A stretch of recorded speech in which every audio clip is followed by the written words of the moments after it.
This Film is Lit, the podcast where we finally settle the score on one simple question. Is the book really better than the movie? I'm Brian, and I have a film degree, so I watch the movie, but don't read the book. And I'm Katie.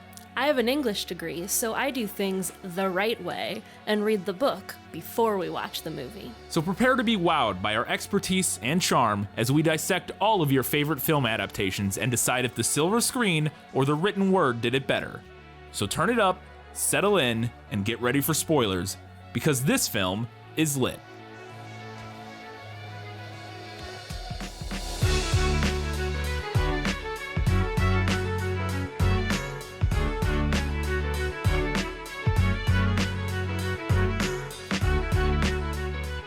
You're gonna need a bigger boat.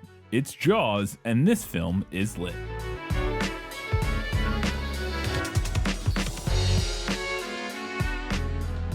Hello and welcome back to This Film is Lit, the podcast where we talk about movies that are based on books. We have every single one of our segments, plenty to talk about, so we're gonna jump right in. If you have not read or watched Jaws, you'll be one of the only people, I think, to at least have not watched it. But we were gonna give you a brief summary of the film. And let me sum up. Let me explain. No, there is too much. Let me sum up. This summary is sourced from Wikipedia. In the New England beach town of Amity Island, a young woman goes for a late-night ocean swim. An unseen force attacks and pulls her underwater. Her partial remains are found washed up on the beach the next morning. After the coroner concludes it was a shark attack, Amity Police Chief Martin Brody plans to close the beaches. Mayor Larry Vaughn persuades him to reconsider, fearing the town's summer economy will suffer. The coroner, apparently under pressure, now concurs with the mayor's theory that it was a boating accident. Brody reluctantly accepts their conclusion until young Alex Kintner is killed at a crowded beach. A $3,000 bounty is placed on the shark, causing an amateur shark hunting frenzy. Quint, an eccentric local shark hunter, offers his services for $10,000. Consulting oceanographer Matt Hooper examines the girl's remains, confirming that she was killed by an unusually large shark. When local fishermen catch a tiger shark, Vaughn declares the beach is safe. A skeptical Hooper dissects the shark and, finding no human remains inside its stomach, concludes that the killer shark is still active.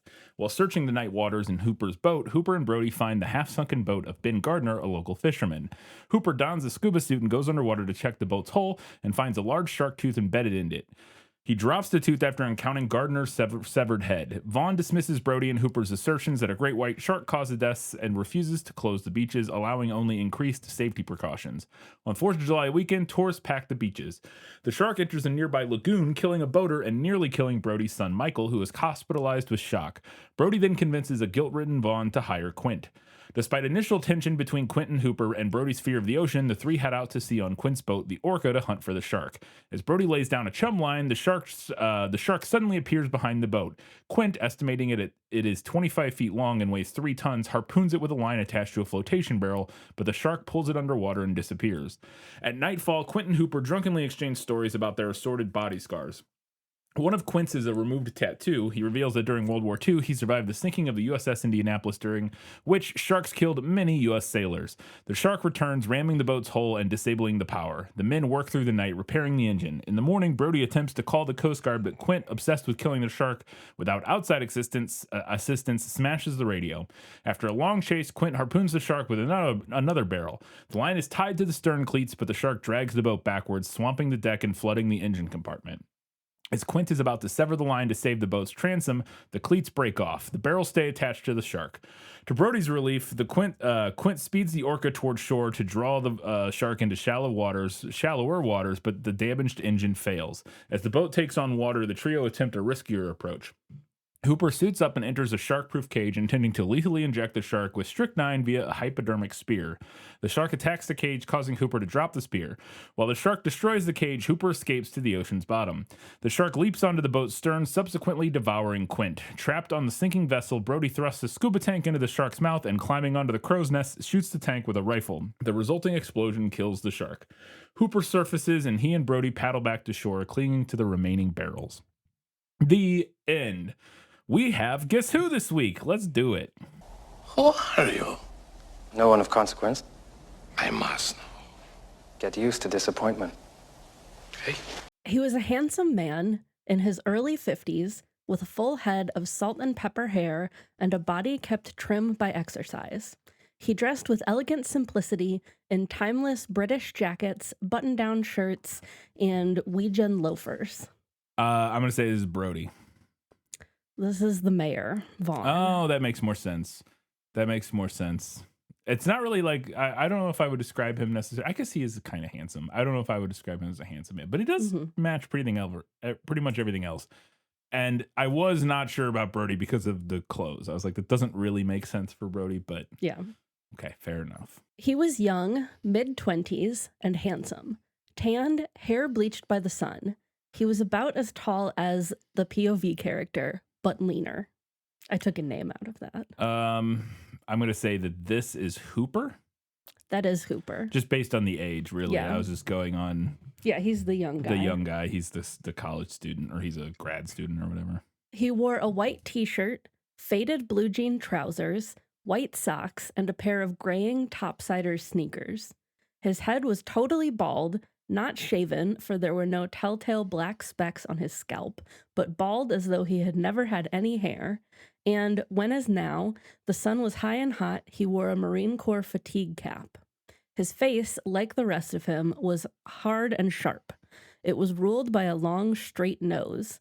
His skin was permanently browned and creased by wind and salt and sun. Well, I mean, if this isn't the description of a salty sea sailor and thus Quint, I don't know what is. Yes, that is Quint. Yeah. No more than 10 feet off the stern, slightly to the starboard, was the flat conical snout. It stuck out of the water perhaps 2 feet. The top of the head was a sooty gray, pocked with 2 black eyes. At the end of each side of the snout, where the gray turned to cream white, were the nostrils, deep slashes in the armored hide. The mouth was open not quite halfway, a dim, dark cavern guarded by huge triangular teeth. Fair enough. I'm going to go out on a limb and say that this is the shark. It is the shark. Yes. I appreciate you including it. That's fun. That was good. All right. I have so many questions. Let's jump into them. Was that in the book? Gaston, may I have my book, please? How can you read this? There's no pictures. Well, some people use their imagination. So obviously, most of my questions are about some of the most iconic moments in the film to really see what translates from the book. And we're going to start with the opening scene, which is one of the more iconic cold openings in movie history, which is our skinny dipper running to the water and being eaten by a shark. Is that how, at like dawn or dusk? I don't know. I guess it's dusk. Yeah. I guess. Is that how the book opens? Yes, that is how the book opens. Well, the book actually opens with like the shark swimming underwater, and then we go to the beach, which is also how the movie opens. Yes, like technically, we get like the opening, the POV shot of under the water. Like, assuming you could assume was the shark. Yeah. But yes, we open with our skinny dipper who gets eaten. The circumstances are like very slightly different because in the movie we see it's like these 2 kids at a bonfire. Yeah, it's just 2 random kids. And the book, these 2 are from like a group of young people who are renting out one of the summer homes on the beach. Okay. But the outcome is the same. One of the things I didn't notice this time, which I thought was fun, was the little detail of so I mentioned before, or in the prequel, I haven't watched this movie in. It's been probably 15 years. I don't remember. I've seen this movie a handful of times when I was younger, throughout like my childhood and high school and college, but it's been since college, probably since I watched this. So there's a lot of little stuff that I did not remember and little details that I just never noticed. One of them that I thought was kind of fun here is during this opening scene where they're running to go skinny dipping, is the girl is running down the beach and the guy is like chasing her. And it's evocative of her being hunted a little bit in a way that I thought was interesting. And another detail that I thought was funny is that when she's swimming and then we see her dive underwater for the first time, she does this like something like a what's the thing called where synchronized swimming move, basically, where she puts her leg up out of the water and it looks kind of like a shark fin. And I thought that was clever, but it is the same kind of thing where she just like disappears I guess we don't like. Does the mood of the scene in the movie feel similar to the mood in the book, or like how it's described? Is it similar to how it's described in the movie, or do we get more descriptions like of the shark and stuff in the scene in the book? I would say it's pretty similar. Okay, Because that's one of the things that makes the scene work so well in Yeah. the movie is that you don't actually really know what you never see the shark. It's just, I mean, you can assume what's happening, but the way she is like pulled back and forth across the water by this like incredibly strong, terrifying thing under the water that you never see is very scary in a way that I was just curious how much that feels like directly inspired by the book versus the movie, like really playing with that. Okay, so I'm looking back at that scene in the book. We do know that she's being attacked by a shark. Okay. In the book, like And because of the description. to be but- fair, you assume in the movie. It's Yeah. not like it's not like wonder what got her, but like right. but you don't ever see it is my point, and it's never like Right. It could be an octopus. it could be any like yeah, whatever. You just never see it, so it leaves it completely up to your imagination. Again, you do assume it's a shark, but so that happens. They find her body the next morning, and Brody immediately tries to shut down the beach. He's like, "We have a shark attack. We got to shut down the beach." And the mayor just immediately is like, "Nah, And a thing that I thought was interesting that I did not recall from previous watches is that the night before, the medical examiner on his report says, or when Brody calls that morning, Brody calls the medical examiner, and the medical examiner tells him that it was a shark attack. And then later, when he's talking to the mayor down on the ferry or whatever, that they're going out into the water, the medical examiner's there, and he goes, "No, it was a boating accident." So he like changes his report at pressuring from the mayor. And I wanted to know if that all played out like that in the book. You had a couple questions there. I'm going to Yes. do my best to answer them all. In the book, Brody does want to, like after that initial attack, he does want to close the beaches for a few days to give the shark time to move on, which is like the most reasonable way to handle this. And Vaughn then does not want him to close the beaches because the 4th of July isn't far off. It's not like that weekend, like it seems to be in the movie, but he's worried that if there's any kind of bad press, it's going to affect the tourism. I don't think there was anything in the book about the medical examiner changing his report. I cannot recall that happening, but I could be misremembering that. So if I am, feel free to chime in the comments. Okay. So one of the main kind of differences with all of this is that in the book, Vaughn has like shadow partners that are pulling strings and giving him extra incentive to not close the beaches. Whereas in the movie, it seems like he's just motivated primarily by wanting the summer tourism. He wants the summer tourism, and the citizens are like, a lot of the citizens are like, "Hey, this is how we make our money." So he's also, because we see in the town meeting, like the woman is like, "No, blah blah blah." So he's motivated basically by approval ratings. Right. Is the way I would describe his motivation. Right. So, but in the book, there's this like extra motivation because then it's revealed that he got into some shady real estate deals with these people who turned out to be in the mafia. Oh. And that's why he's so scared and like deferential to these other people who are like, "No, don't close the beaches." Yeah. Because the town needs to make money so that our real estate. Right. I don't know. Yeah, so their investments or whatever. Yeah, so their investments they make don't money on their tank. investments. Yeah. I thought that the movie made a good decision to nix that plot line. I didn't fully understand it in the book. I thought it was a little bit like not super well fleshed out. Yeah. So I'm not sure it would have landed any better in film format. I also just think it's a less interesting motivation for the mayor. Yeah. Is in the movie, it's a much more, it's completely understandable. Like I said, he's motivated by his popularity, essentially. He wants the town to make money so that he, ostensibly is, he makes money off of that. But also, more importantly, he wants the people to like him so that he gets reelected, blah, blah, blah, blah, blah. And if he shuts down the beaches, that will be a very unpopular thing. And so I think it's perfectly fine. You don't need an extra layer of like, the mob is like... The mob is after him. I think him just making a mistake and being motivated by his own kind of vanity essentially is way more compelling than, actually the mob was kind of forcing him to do it. It's like fine, but it's just not as compelling of like a moral tale, I don't think, in terms of... It's a different one, I guess, but I really like the idea of in the movie, the mayor realizing how badly he fucked up, and again, he did it all just because he wanted to be popular, essentially. Yeah. So after that happens, they decide to keep the beaches open. Everybody shows up for the holiday weekend, and we get a very famous scene where the next shark attack happens, where they're all sitting on the beach, and everybody goes and gets in the water, and then and this is actually before the holiday weekend. I think this is just the next day or whatever or something. And we get this great scene where Brody is watching. He's sitting on the beach with his family, and he's watching the ocean. And he's really like, you know, trying to be vigilant and look out for sharks or whatever, because he's very worried that this is still an issue. And he keeps getting distracted, and the way the tension builds in the scene is great, because like people keep coming up to him and talk to him, and like walking in front of the camera, and he's trying to see past him because he keeps thinking he's seeing, like, there's like a thing where a girl's like screaming, but then it's like her boyfriend like messing with her or whatever and stuff like that. And I wanted to know if that scene came from the book, because I think it's one of the best scenes in the movie, in my opinion, in terms of the way it builds tension. No, that is not from the book.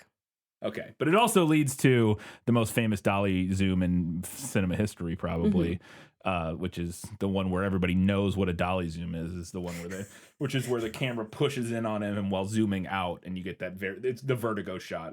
Actually, that's probably, to be fair, that's what it's more known from, would be Vertigo, because it is literally called the Vertigo shot a lot. But it's a dolly zoom, and this is one of the most famous dolly zooms. It's a great shot. Another little detail that I was interesting that I didn't remember from having watched this movie before is that Brody is afraid of the water. He like doesn't like the ocean, and I thought that was fun, and I wanted to know if that was a character trait of his in the book. Yeah, it actually is. He's definitely not a fan of being in or on the water or around the water.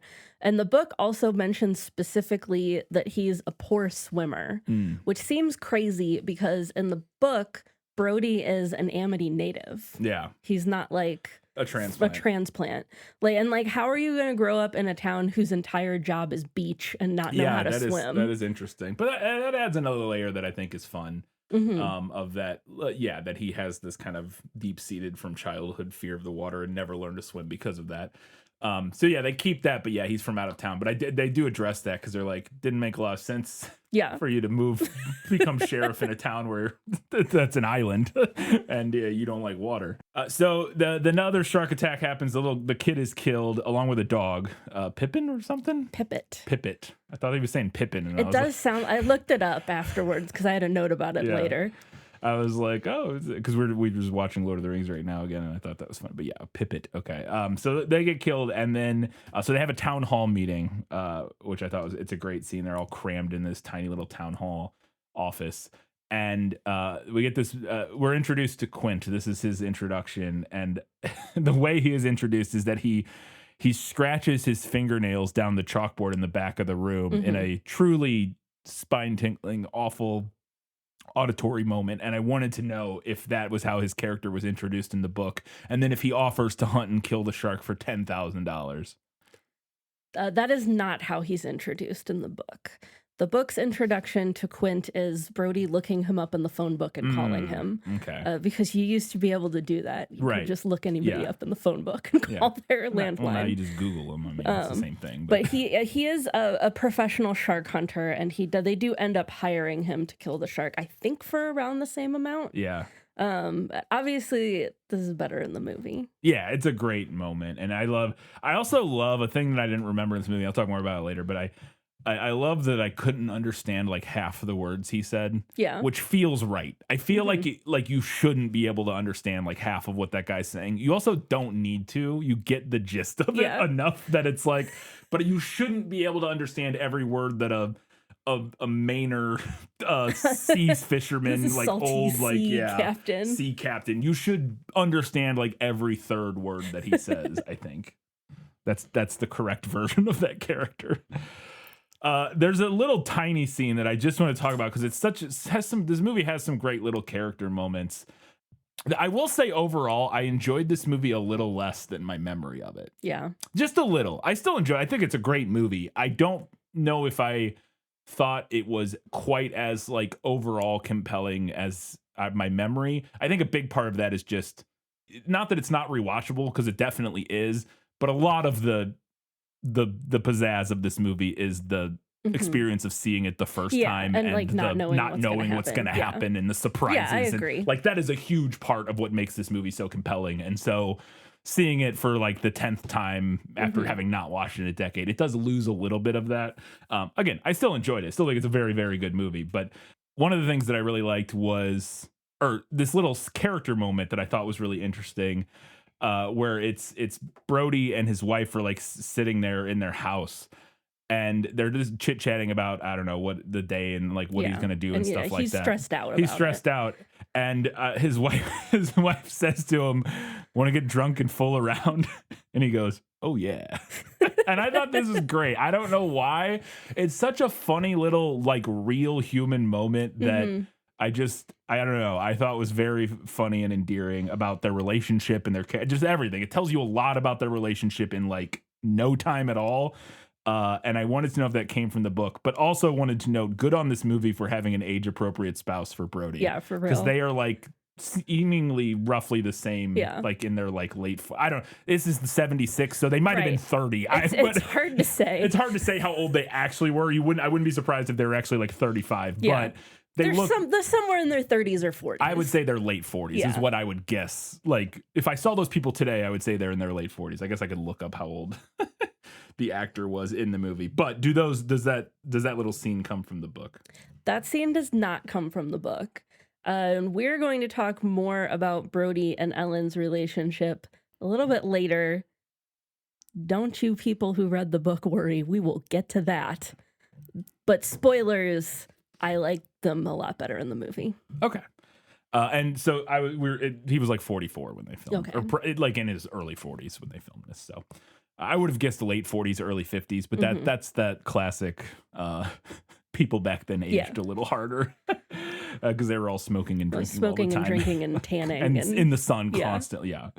Another thing that I love that I've always loved about this movie in a very infuriating way is the energy of the film, where Brody is just the only person taking this whole thing seriously. And even the other people that are kind of taking it seriously, he's the only person taking this really seriously. And he's also surrounded by idiots. He's surrounded by people who are not taking it seriously. And then other people who maybe are trying to help them, but tend to be like his little like cop buddy or whatever, who's like an idiot. I thought that was really compelling because it really endears you to Brody's struggle and makes you root for him, because you're like, Jesus Christ, this is the worst. And I wanted to know if that just general dynamic felt like it came from the book. I would say that kind of energy is present in the book. I think the movie ramps it up. And I think a big part of it is changing Brody to being a transplant. Because in the movie, he's got a little more skin in the game of like, this town needs to have a good summer. Need to have a good summer and blah blah blah, and everybody like super knows him. Like he's an outsider in the movie. Like people are like, well, this is your first summer, you don't know what you like, so they don't trust him. They don't. He doesn't have like the pull necessarily in the same way that he would if he had grown up there and everybody like knew him and trusted him and stuff like that. So I do think definitely making him an outsider helps the overall dynamic of the movie. So they end up catching a shark that they think, because of all these shark hunters descend trying to get the $3,000 reward that the kid's mom put out on the shark. And they end up capturing a tiger shark that they think is the one that ate everybody. And I wanted to know if that happened in the book, and then if Hooper ends up dissecting it and realizing that it's not the right shark. No, this does not happen in the book. None of the stuff about like catching the wrong shark or anything. But I thought that this was a really good addition to the story. Yeah, it definitely adds a moment where you're like, oh yeah, and you don't know what's gonna happen. And I also leads to one of my favorite like comical scenes in the movie, which I think I had a note about later, which is Hooper just like hucking fish and shit like at Brody as he's like pulling it out of the stomach of the shark, and he like throws like a license plate at him and stuff. It's a great scene, and I love it. This scene is interesting in the movie, and again, was really dialing up our sympathy for Brody and the predicament that he is in. Is that the victim, the child who was eaten by the shark, his mom shows up all dressed in black. She's in mourning, and she slaps Brody and blames him for her kid's death, despite us knowing that he's the only person who was trying to do anything about this and genuinely like the least responsible person for her child's death. And I wanted to know if that happened in the book, because again, it's one of those that really makes you feel for Brody. There is a similar scene in the book where Mrs. Kintner confronts Brody about her son getting killed because she feels that he's responsible. And like she's not wrong, but she's also not entirely correct about that. But in the book, she like runs into his office and slaps him with a newspaper and yells at him and then like breaks down. Mm. And while I appreciated the book's version, I appreciated the film's kind of more restrained take on it a little more, I Yeah. think. I also love that that it's in public because it makes it even more infuriating for us for Brody. But I also love that the mayor is there because his reaction is great and adds a little wrinkle of humanity. Because like he's obviously the villain of this tale, Yeah. kind of like broadly. He is like one of them, other than the shark. Obviously, he's the main antagonist of the story who is causing issues for Brody and who is responsible for all these people getting eaten by a shark because he doesn't want to shut the beaches down. But I do love in that little moment that they give him after that happens, he says to Brody, he's like, I'm sorry, that's not fair. Like he apologizes kind of to Brody and says like, hey, that's not fair to you. Like we know, which I think is a nice little moment that adds a little bit of depth to the mayor that keeps him from being just a completely like obnoxious cartoon villain who's like, I know the beaches must be open. You know what I mean? Like Right. he at least somewhat be, and then again later even more once the and other this scene attack. is a nice lead in to Yes, that. that's a good point. It's a good lead into the scene at the hospital later. A little moment. So Hooper shows up at Brody's that night and is like, hey, so I don't think it's that shark. And this is right before they go do the cut the tiger shark open, and he brings some wine. He brings a bottle of red and a bottle of white because he didn't know what food they would be eating, so he brought both. And he sets it on the table, and they're like chatting about the shark. And Brody just opens the red wine, and he was drinking water or something with dinner. It might have been a beer, I don't know. He had a big glass, like a tall glass, with his dinner, and he just fills it up entirely with red wine. Yeah. And it's a great moment, and I wanted to know if it came from the book. That does not come from the book, and it was quite possibly my favorite thing in the whole movie. His reaction in that moment is great. The way he plays it is he's just fuck. He's over all of it. Yeah. And it's just like, ugh, fuck this. I also love Hooper's little, you'll want to let that breathe. Or whatever, when you'll want to let that. He's just like, no. So I assume that the scene where they cut open the tiger shark and dig through its stomach is not from the book. No, it's not. Obviously, if that whole plot where they catch the wrong shark isn't there, that would make sense. Again, great scene. I love that he's just. You can tell too that in that scene, Richard Dreyfuss is intentionally throwing the stuff at. He's like trying to hit Roy Scheider with it because he thought it would be funnier. Because there's no reason that he could just pull it out and right, but he's like hucking it at, which is very funny to me. So then they decide they need to go out and do some searching because this isn't the right shark, and I don't remember what they're even necessarily doing. Oh, they're just out like using he has like fish finders. Yeah, and stuff, he had like sonar and stuff. That. So they're out in his fancy boat. And Brody asked him, like, how do you afford all of this? Is it like the university or like what? And he goes, no, actually, it's me. I'm rich.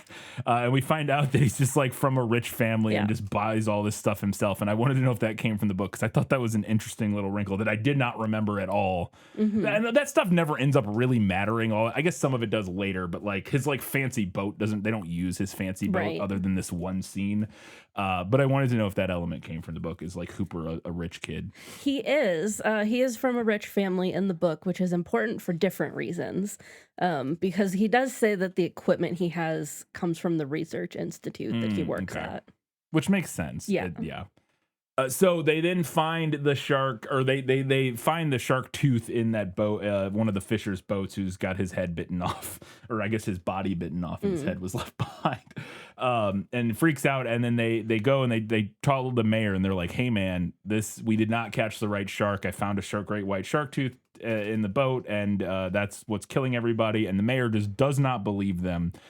And Hooper is just like furious at him, and he has a great line where he says, "You're going to ignore this problem until it comes up and bites you on the ass," which doesn't happen. The mayor doesn't get eaten, which you would expect in a lesser movie. I think he would get eaten. Yeah. But I think that's we never even see him. No, he go just in the disappears. Water.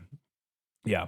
But so that line, but also just generally, does the mayor just not believe them when they keep telling him like, no, the shark's still out there. We got to do something about this, and just insist that the beaches are going to be open. So that specific line is not from the book.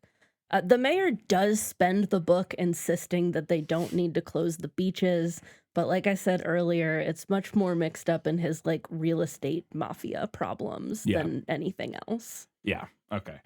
Then we get the holiday weekend has arrived. All of the vacationers are there, and everybody's sitting on the beach, but nobody's going in the water because they've heard about the shark, and they're obviously worried about the shark.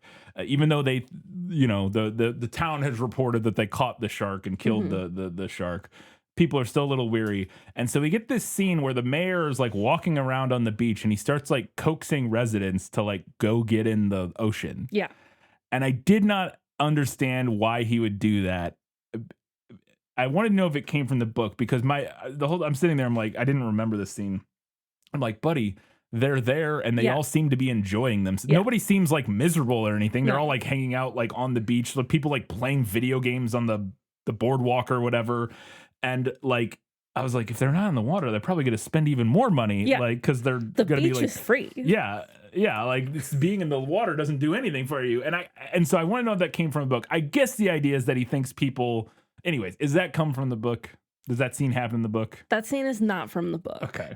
But I fully agree with you that it kind of makes no sense because your town being full of people, but like they mostly aren't swimming, feels like the ideal scenario. Yeah, they're there already. Yeah, they're there. They're going to spend money and they're probably not going to get eaten by a shark. Yeah. The only thing I could think, I guess the idea that is that in this scene is that he thinks that if people don't start swimming, people will get bored and like leave early or like. I guess. It doesn't make a ton of sense because it's like they're there already. These are vacationers, right? Are they going to like cut their vacation short and like probably not like. And again, it'd be one thing too if we had scenes of people like milling around on the beach and being like, should we just leave? Or, something like if he had overheard, but everybody seems to be having a grand old time. Like everybody's like, oh, they're like playing games and stuff. And I was like, but he's like, no, why don't you go get it? It's like, okay. But anyways, it's like one of the one like weakest point in the script, I think, that I thought it was just felt a little like it was almost like the script, like because we need people to go in the water for the next plot beat, and it was almost like the script didn't know how to accomplish that. Yeah, but you could just have people go and get in the water. Like I don't feel like and I think more importantly, they really wanted to like reflect that like the mayor is like to have another element of guilt like on top of the mayor for kind of coaxing people in. I don't know, it is a little silly. Well, we also know, as we were talked about in the prequel, that this half of this script was being written, half of these scenes were being written the night before they were being filmed in a lot of instances and stuff. So I guess occasionally you can tell. Yes, this could be one of those where they're like, I don't know, we gotta just have him tell people to get in the water. Yeah. So then we get the next shark attack, and this is the big one that leads to them actually shutting everything down, is that the shark ends up getting into the lagoon. They call it the pond, which is still connected to the ocean, but it's obviously, it's a little lagoon. And the shark gets in there, and Brody's son is in there with his little boat, or what he has like a little sailboat that him and his friends sail around. But they're in the water, and they're next to another guy on a boat, and that guy gets eaten by a shark. Yeah. And Brody's son almost gets eaten by a shark, but the shark just swims right past him, I guess because he's full or whatever. Or he respects Brody's son. I don't know. One of the two. And Brody's son like goes into shock, obviously. Yeah. And I wanted to know if that scene came from the book, because it's it kind of kicks off the whole second half of the movie, basically. This does not happen in the book. Brody's children are pretty safe the whole time. What does happen that kind of like turns the tide is that there's some random kid who almost gets eaten but doesn't.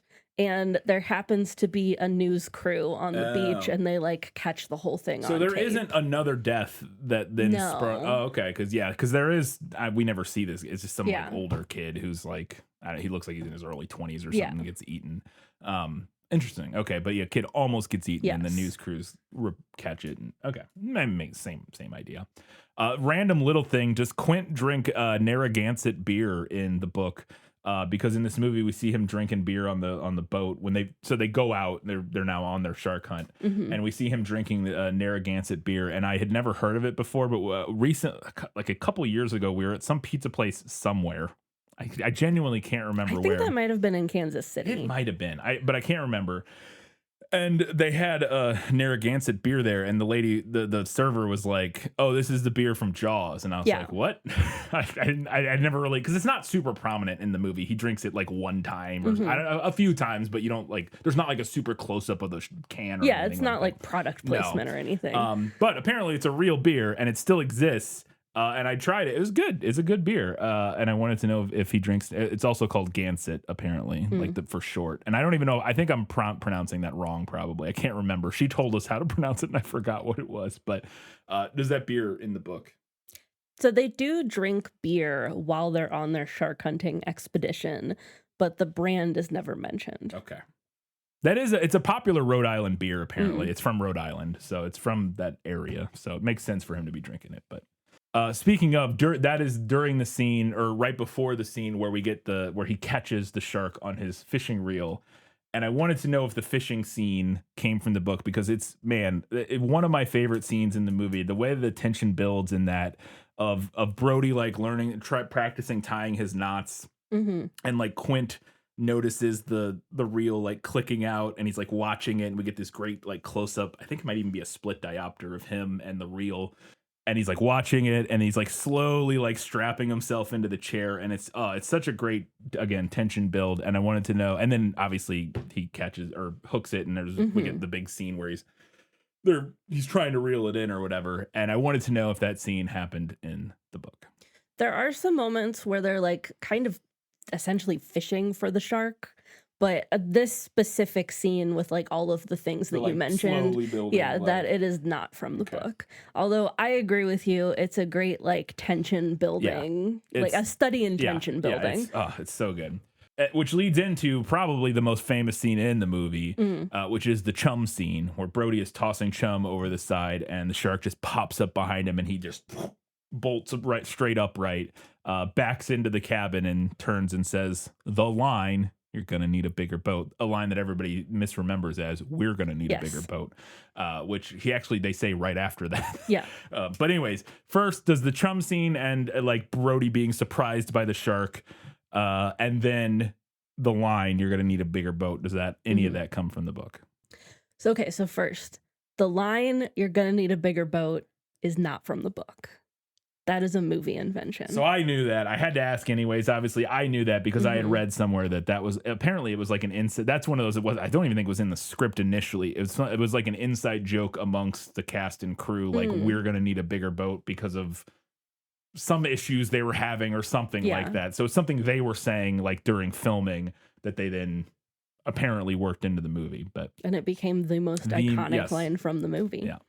So there is a scene in the book where Brody looks over and unexpectedly sees the shark. The difference is that in the movie, the shark like kind of lunges out of the water and like, splashes. Yeah, it's kind of a jump scare. Yeah, it is a little bit, yeah. In the book, he looks over and the shark is just sitting there with its head out of the water, like silently watching them. And then it just calmly slides back down under the water. And this is one of the few things, spoilers, that I have to say I think is better in the book, because holy shit, that sounds creepy as fuck. It does. I think it sounds like it could be a great scene. I don't know if it would be better than this scene, just because the jump scare moment of it, the way it all plays out, his reaction is all so good that I don't know if you could play that scene. I don't know. I like this scene so much that I would be hard pressed to say that other version would be better. But I do imagine a version of that scene that would be very creepy and like.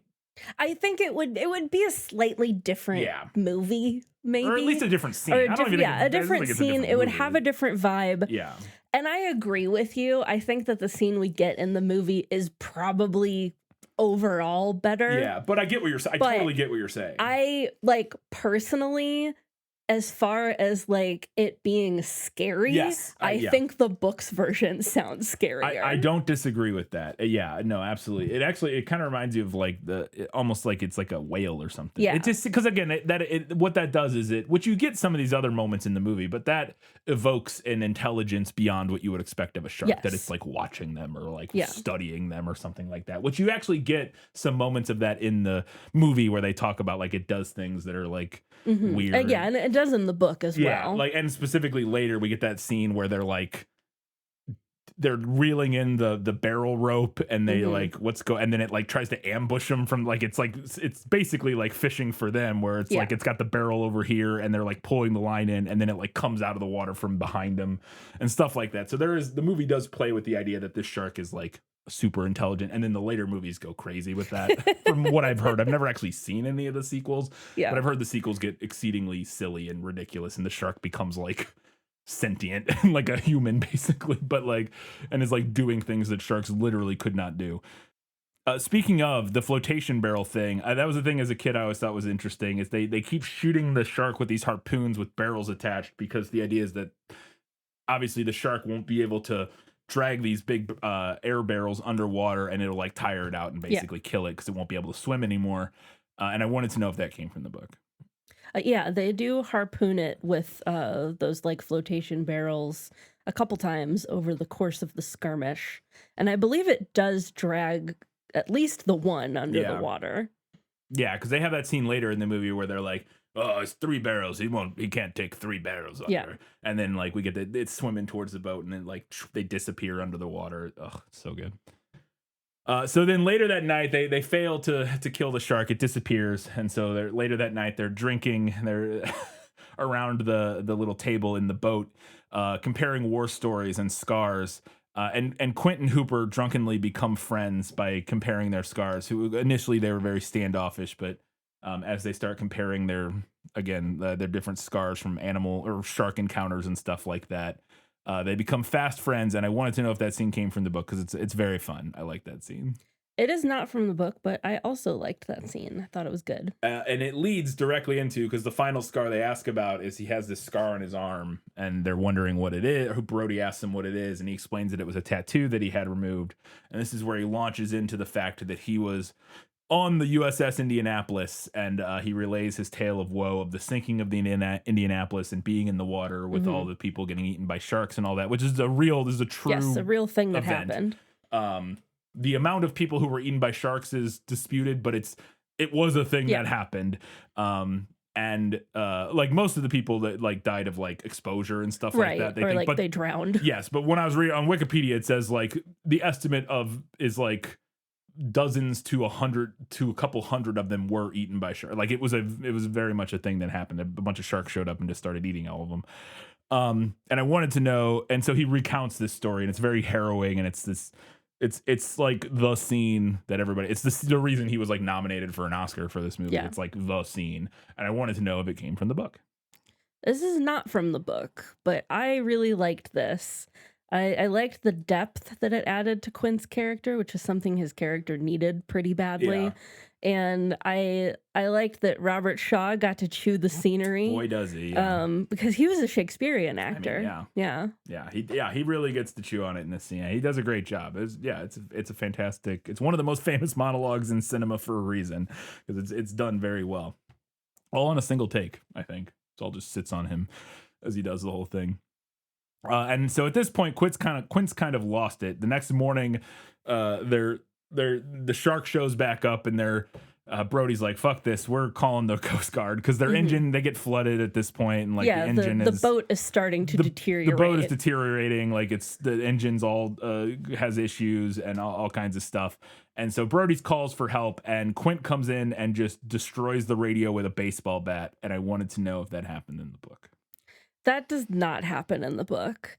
I guess the closest thing is that after a few days of chasing the shark, he tells Brody that he's going to go back out and hunt it free of charge because he's Captain Ahab and cannot be bested by the white whale, shark. Yeah, it's a good moment, and it's it does. You had to come up with a reason why they can't call for help, and I Yeah. think the crazy old sea captain Yeah. having a vendetta against sharks and wanting to Yeah. kill it himself is as good of a reason as any. And I guess I'll mention, since we have not, that in the movie we see they just stay out in the boat.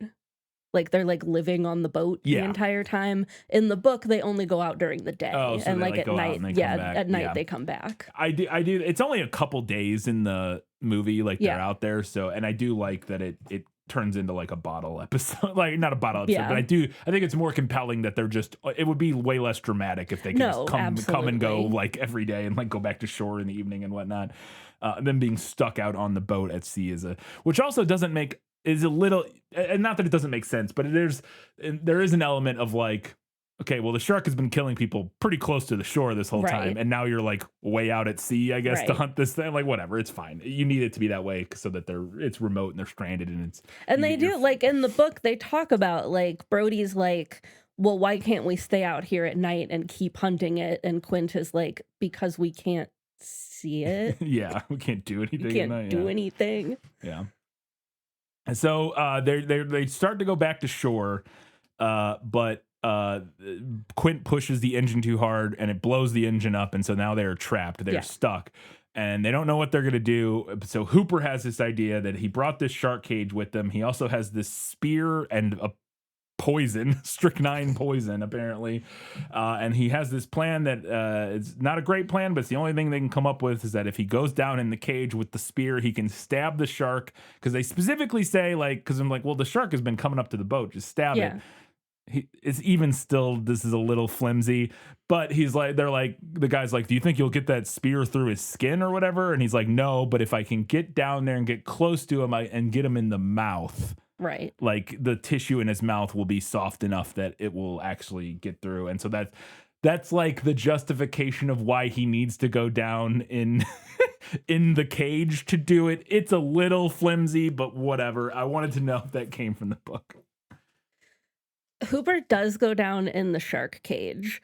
The main motivation in the book, I felt like, was he wanted to take pictures of the Okay. shark from underwater, because he's all excited about it. He's like, nobody's ever gotten footage of a great shark white like this this. Yeah, big, like yeah. up close. He wants to go take pictures. I think he does also have like a thing that he's gonna something to like defend try to himself with, stab it with. Oh. But none of it matters because he immediately gets chomped in half when he goes down in the cage. Yeah, we talked about that in the prequel, but that so in the movie he ends up surviving by pure happenstance. There was a note. The producer said that a shark down in Australia rewrote the script for us, and that's why Richard Dreyfuss survives or whatever. Because they had filmed a shark attacking a diving cage in Australia, like an actual great white, and they liked the footage so much that they wanted to use it, but the cage was empty at the time. Yeah. And so they had to come up with him getting out of the cage in order to use this footage of an actual shark attacking the cage.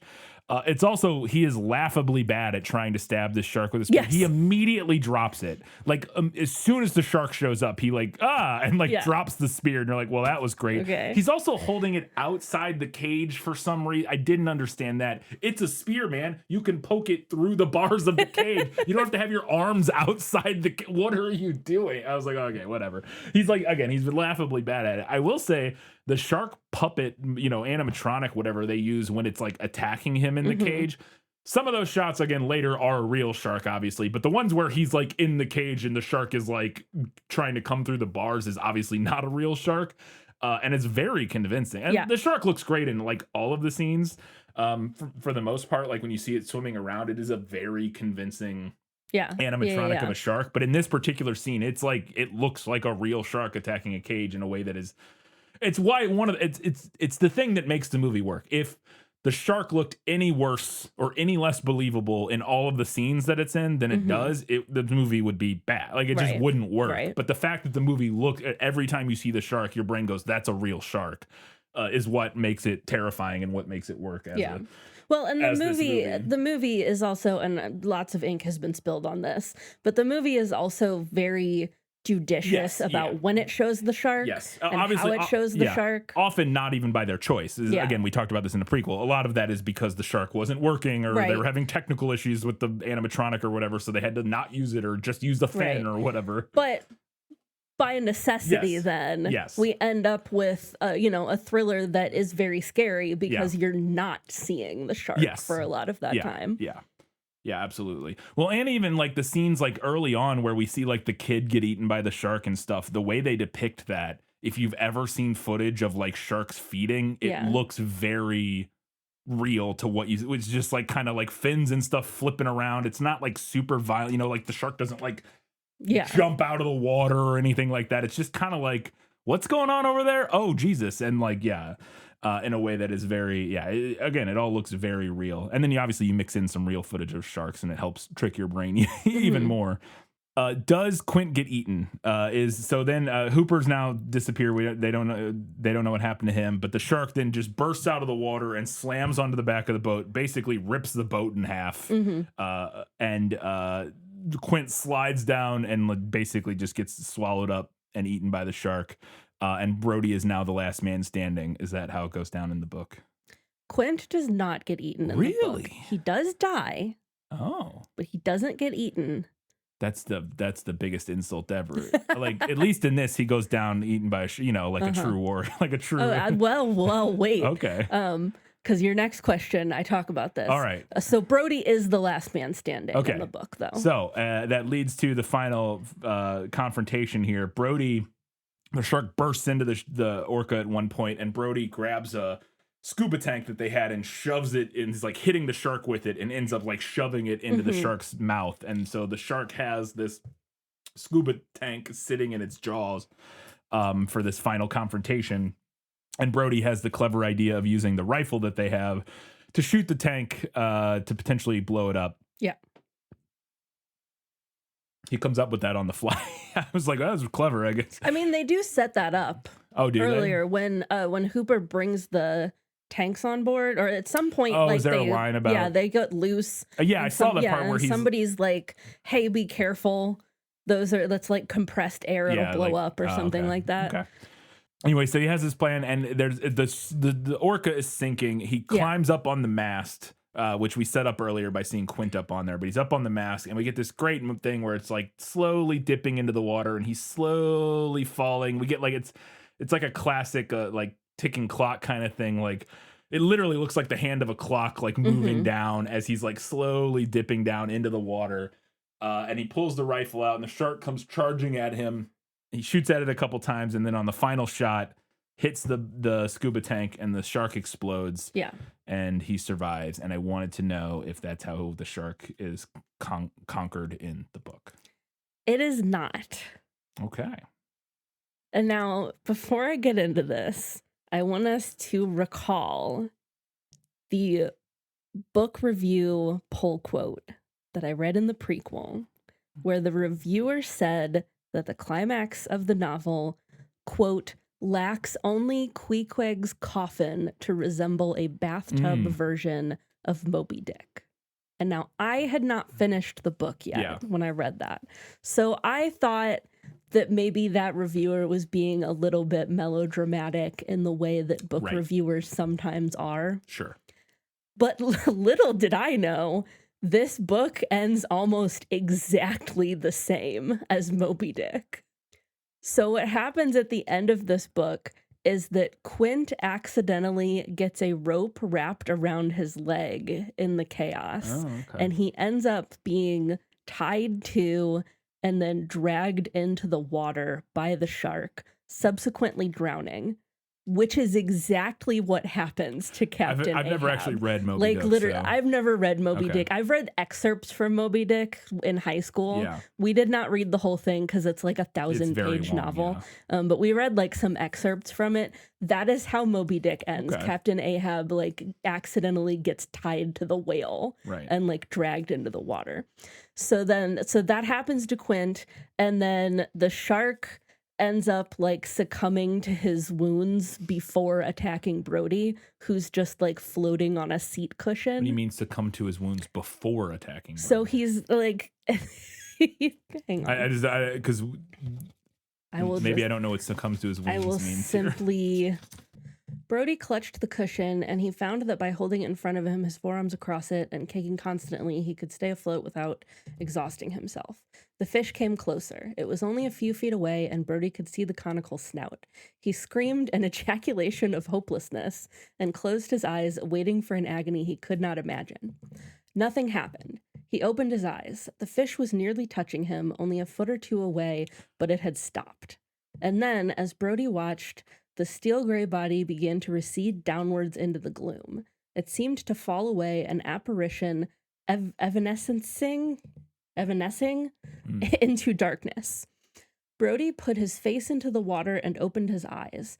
Through the stinging saltwater mist, he saw the fish sink in a slow and graceful spiral, trailing behind it the body of Quint, arms out to the sides, head thrown back, mouth open in a mute protest.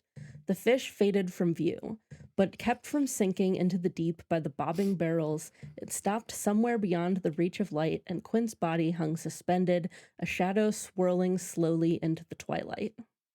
Okay. That sounds awesome and creepy, and like I actually like that more. Now, I understand if it's basically just a ripoff of Moby Dick. It's like, kind of just a I ripoff get, of I Moby get Dick. changing it from that regard, but I do really like that. I think it's creepy in a way. I now understand what your sentence means. The shark succumbs to his wounds before he's able to attack Yes. Brody. The way I read that was like he succumbed to his wounds and then attacked Brody. But I see what you were saying. I got it. But yeah, no, that is that would be, I like that ending. If for no other reason than the ending in the movie's fine. I like it. The ending of the book is like significantly less triumphant. Yes, than the which I ending think of is the movie. which I actually like in a way. I think the ending of the movie's iconic. I love the mast thing and the way he's dipping into the water. I think you could still do that and still do the ending basically like the book did.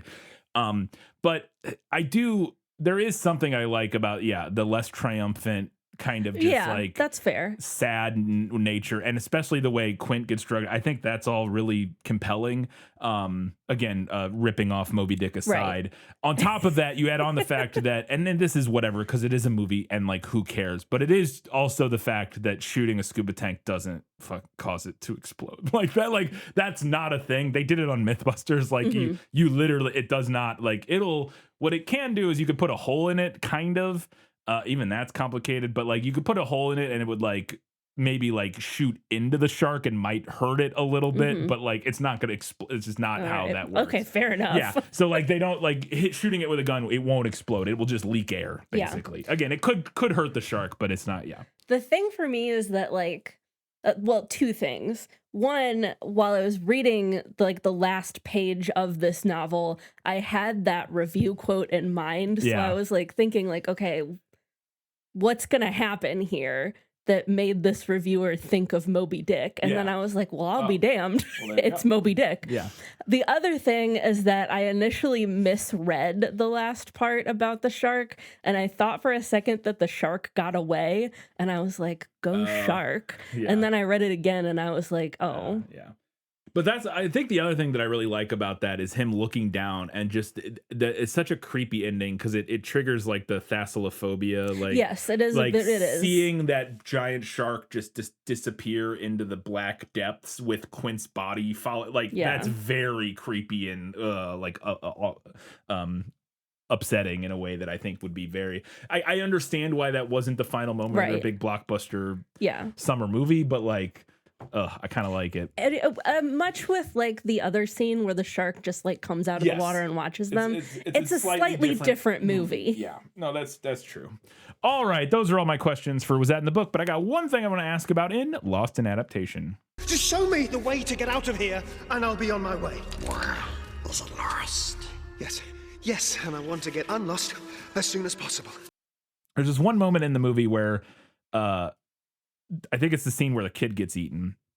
They're all on the beach and they see the shark because they have a bunch of shark spotters and stuff out there. And Was this one with the fake fin? I think this was when the kids were faking it. I think it is. I and can't then, remember. But then the shark is actually Yes. in the. Yeah. Yes, I think you're right. But there's a scene where they see the shark fin and they all start freaking out and yelling shark. And the lifeguard who's on the stand pulls his whistle out and starts blowing his whistle to get people out of the water. And Brody is standing next to the lifeguard, looks up at him and yells, "No whistles." Yeah. And I wanted to know if this was in the book, and if so, why he would yell "no whistles," because I couldn't understand what that. It's like, is the idea that the whistle is gonna like provoke the shark or something? Like, what is? I didn't understand. So this does not happen in the book, and I'm afraid I'm of zero help here because this did not make sense to me either. Okay. I maybe we have a listener who lives by the beach and could tell us Yeah. what this is possibly about. I have no idea. Yeah, he's like, "No whistles." I'm like, but why? Yeah. Because what I would think would that like the whistle would cause panic, but people are already panicking. Yeah, at that people are already point, so I panicking, don't and also know. that's what they use a whistle for Yeah. as a lifeguard. They blow a Yeah. whistle to get people out of the water. That's I what. thought. Yes, that's. I think that's the thing you do. Is That's like, hey, like the impression that I was you under. would blow the whistle to get people out of the water. And like I said, I guess the idea is like, yeah, people, and that's to your point. People are already panicking. It's not Yeah. like. I don't know. Yeah, it was very interesting. I didn't understand that. All right, those are all my questions. Let's find out what Katie thought was better in the book. You like to read? Oh, yes. I love to read. What do you like to read? Everything. Overall, I think that the book did a better job with conveying the sense of desperation that the people of Amity experience over needing to have a good summer. Not that this is absent from the movie, but it hit a little different in the book. Like, everyone there is so poor, and you really get a good sense of just how poor they are. Yeah, you don't really get much of that in the movie. Yeah. Like you hear people saying like, "Well, we need Right. our business and stuff," and like you're like, "Yeah, obviously," but Yeah. It's not quite the same thing, but like we live in a college town and the local businesses here depend on that yearly influx of people. I don't know. I had a lot more sympathy for how complicated the situation was in the book. You could really feel the "we're fucked no matter what" energy coming off the pages. yeah. Kind of related to that, I appreciated the movie's decision to make Brody an outsider, a transplant, but I equally appreciated the book's approach of having him be a hometown boy. I thought both worked well, just in different ways. Yeah, I can absolutely see the merits and the subtle ways it would change his character and how he handles everything. Yeah. And both are interesting just in Yes. different ways. Similarly, although I largely preferred Ellen in the movie for reasons that we'll get to, I can sympathize with her in the book. 'Cause she was a summer person who married a townie, and now she doesn't belong in either world.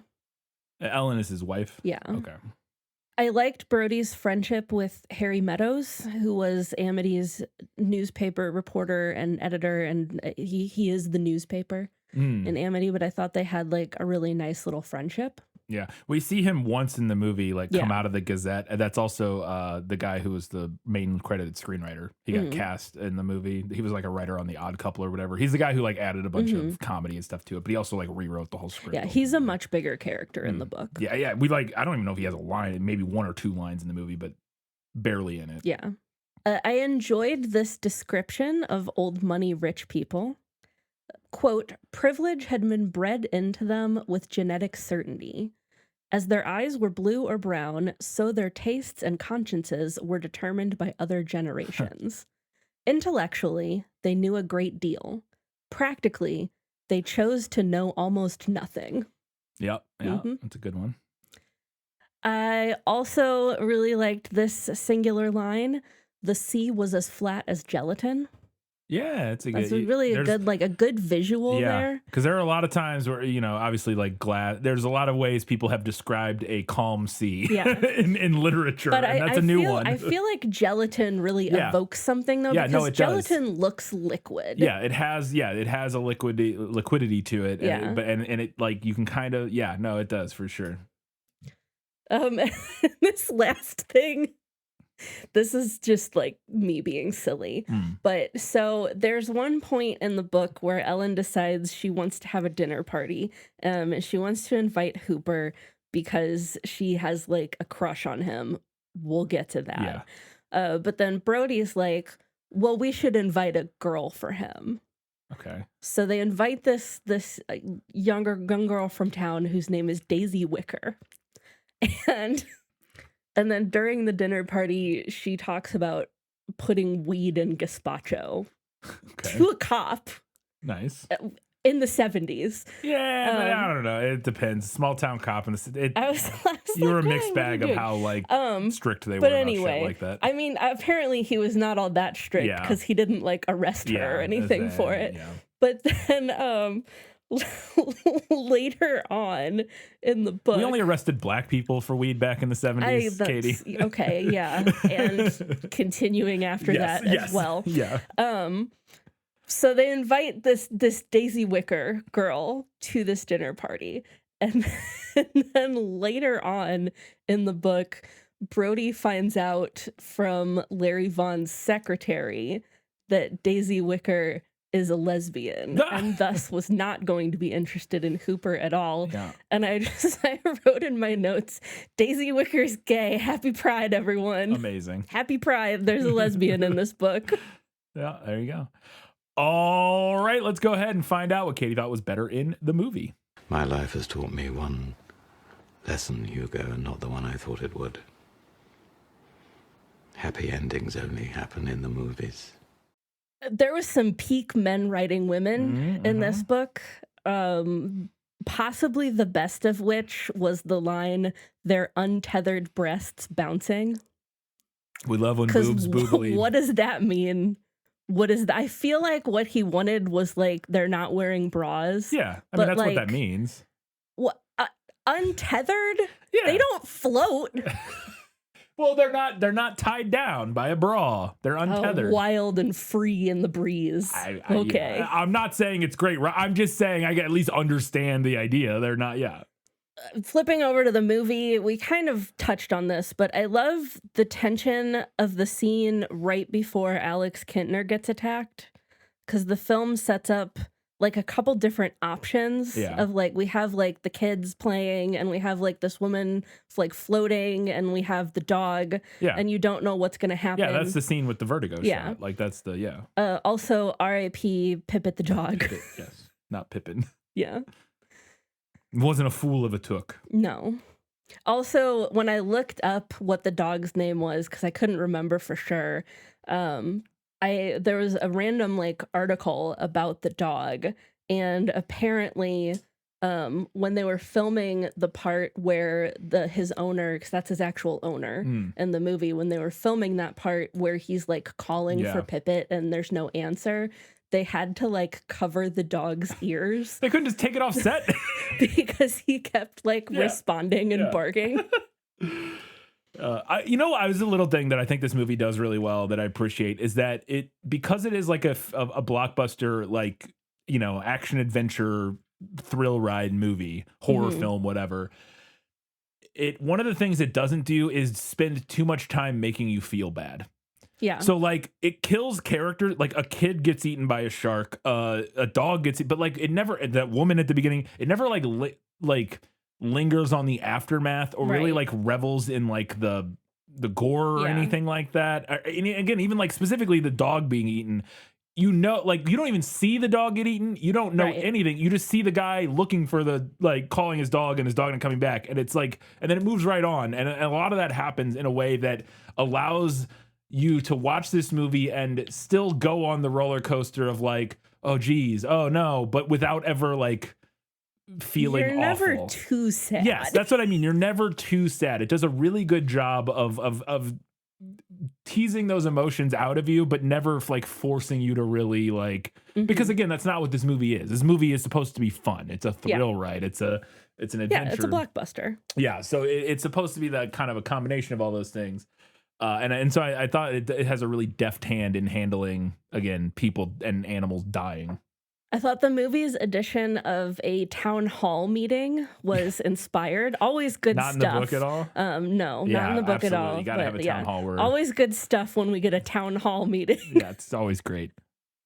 I really liked the little scene where Ellen and Brody's kid, he's out in that little sailboat thing, like by their house. And and Brody wants him to get out, and Ellen's like, "Oh, let him He's play fine. in He's it. in He's his fine." boat. And then she looks down at this illustration in a book of like a sailboat getting capsized. Well, and there's or a shark something. like biting into the side of the boat. And then she's like, "Get out of that She boat!" looks back up. Get out of the boat. Yeah, it's great. The scene with the two guys on the dock trying to catch the shark with the holiday Yes. roast or Yeah. whatever. And then it drags the Yes. weed out the. The little detail that I thought was a great touch was the floating piece of dock turning around to indicate that the shark had turned around. Yeah, and yeah, was it's swimming tied back. to him. Yeah. It's the same thing like we get with the barrels Yeah. later, but with the deck or with the dock. Yeah, no, it's great. I liked pretty much all of the characters better in the movie. Actually, not even pretty much. I liked all of them better in the movie.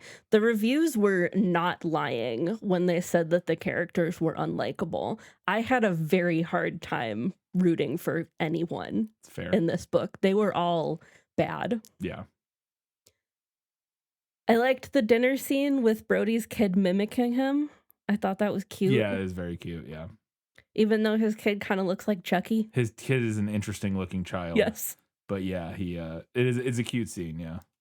And now, this is kind of the main thing that I wanted to talk about in the book that I am glad the movie decided to just simply not. Okay. The middle section of this book takes an insane detour down Ellen's midlife crisis. And we go with her as she has an affair with Hooper Okay. because she used to be rich and now she's not anymore.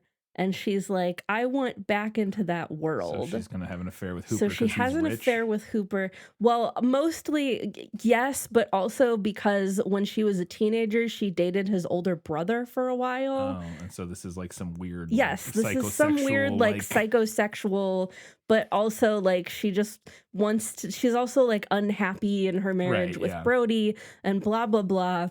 But anyway, so they have sex once. And we go with her to instigate this. Right. We don't actually see the sex happen. It's a cut scene, fade to black, whatever. But this book has the worst thing about nipples that I have read since we did 50 Shades. Okay. If you'll recall the elongated nipples Mm-hmm. from 50 Shades. Mm-hmm. But so there's a scene in this book before she's gonna meet him for lunch, and she has purposefully chosen a restaurant out of town so that Right, no so one she will can have an recognize affair, her, yeah. so she can have an affair. And she's getting ready to go do this. And I am reading this, and I read the line, "She dabbed cologne on her nipples." What? And I put down the book and I picked up my phone and I wrote, "She dabbed cologne, all caps, on her nipples, question mark, question mark." What? And then I put down my phone and then I picked the book back up and the sentence continued, "and on her genitals." Oh, what? And then I put the book down and I picked my phone back up and I wrote, "and on her genitals, all caps, question mark, question mark, question mark." What? So I don't know. Is that a common thing to do? That's not a Surely thing that not. I've ever that heard to of. me reads as a dude writing a woman. Oh, yes. And like I said, like peak men writing women. Even still, that's an insane thing because why would you?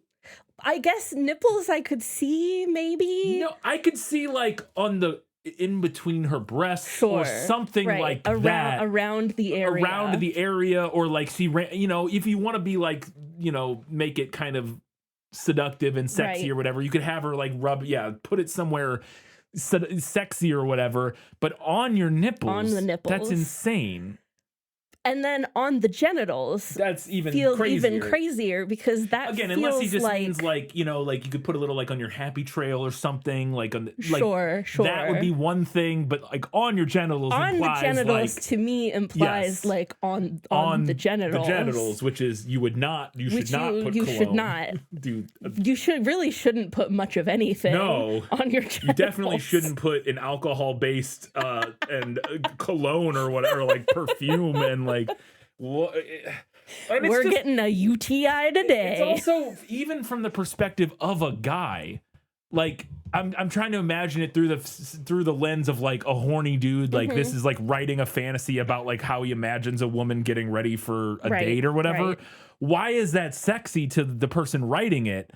Like, you know, like Peter Benchley, as he's writing it, like, why would he think that would be? Because, like, all I'm imagining is like, okay, so let's play the scenario out. You get to the point where they're having sex later, and let's say the guy is like, you know, maybe sucking on her boobs or whatever. Right. Just taste. Now you'd have a mouthful of cologne, like gross. Like, you know what I mean? It just doesn't make any sense. Like, I don't get it. Like, it's not, even for the guy, it's not like a sexy fantasy. I don't get it at all. No. So then they go have dinner. They go have lunch at this restaurant, and they're talking about how does this even come up? They're talking about how his grandfather made the family money, and the Hooper says basically he was a robber baron. At one point he owned most of Denver. He was the landlord of the whole red light district. And then it goes on. He says, from what I hear, he liked to collect his rent in trade. Okay. So by sleeping with the prostitutes. Right. And then Ellen sees this as a way to slide sex into the conversation. Right. And she says, that's supposed to be every schoolgirl's fantasy. What's supposed to be every schoolgirl's fantasy? And that's exactly what Hooper says. He says, what is? And she says, to be a prostitute, to sleep with a whole lot of different men. What? So maybe the idea here is that she's supposed to be bad at having an affair, like, and bad at being flirty, and like, is that maybe? And that's like the putting the cologne on the nipples and the like this weird line. Like the idea is supposed to be that she's like, yeah, maybe do this. I don't something. know, but I mean, they end up having sex, so like so it strange. Works. Yeah. But then they go on to discuss fantasies, and she says, oh, mine aren't very interesting. I imagine they're just your old run-of-the-mill fantasies. There's no such thing, said Hooper. Tell me. And she says, oh, just the standard things. Rape, I guess, is one. And like listen, I'm not here to knock on people's fantasies. Yeah, we're not here to kink shame. We're not here to kink shame. But this was an insane conversation to read. Yeah.